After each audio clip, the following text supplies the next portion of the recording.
اور جب تم سفر کو جاؤ تو تم پر کچھ گناہ نہیں کہ نماز کو کم کر کے پڑھو، بشرطے کہ تم کو خوف ہو کہ کافر لوگ تم کو ستائیں گے،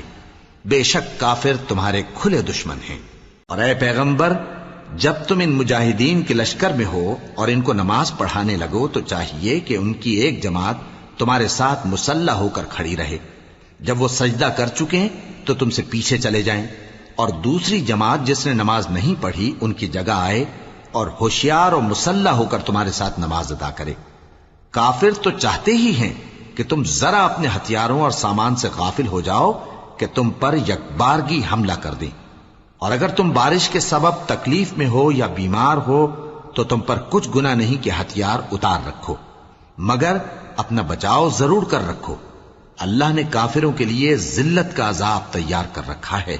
پھر جب تم یہ نماز تمام کر چکو تو کھڑے اور بیٹھے اور لیٹے ہر حالت میں اللہ کو یاد کرو، پھر جب تم مطمئن ہو جاؤ تو پورے آداب کے ساتھ نماز پڑھو۔ بے شک نماز کا مومنوں پر اوقات مقررہ میں ادا کرنا فرض ہے، اور ان کفار کا پیچھا کرنے میں سستی نہ کرنا۔ اگر تم بے آرام ہوتے ہو تو جس طرح تم بے آرام ہوتے ہو اسی طرح وہ بھی بے آرام ہوتے ہیں، اور تم تو اللہ سے ایسی ایسی امیدیں رکھتے ہو جو وہ نہیں رکھتے، اور اللہ سب کچھ جانتا ہے، بڑی حکمت والا ہے۔ اے پیغمبر، ہم نے تم پر سچی کتاب نازل کی ہے تاکہ اللہ کی ہدایات کے مطابق لوگوں کے مقدمات فیصل کرو، اور دیکھو دغابازوں کی حمایت میں کبھی بحث نہ کرنا، اور اللہ سے بخشش مانگتے رہو، بے شک اللہ بخشنے والا ہے، بڑا مہربان ہے۔ اور جو لوگ اپنے ہم جنسوں کی خیانت کرتے ہیں ان کی طرف سے بحث نہ کرنا،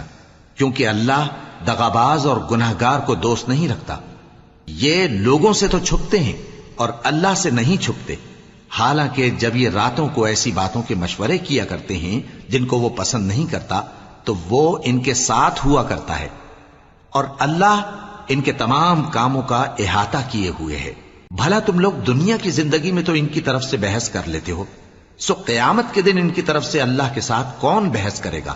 اور کون ان کا وکیل بنے گا؟ اور جو شخص کوئی برا کام کر بیٹھے یا اپنے حق میں ظلم کر لے پھر اللہ سے بخشش مانگے تو اللہ کو بڑا بخشنے والا، بڑا مہربان پائے گا۔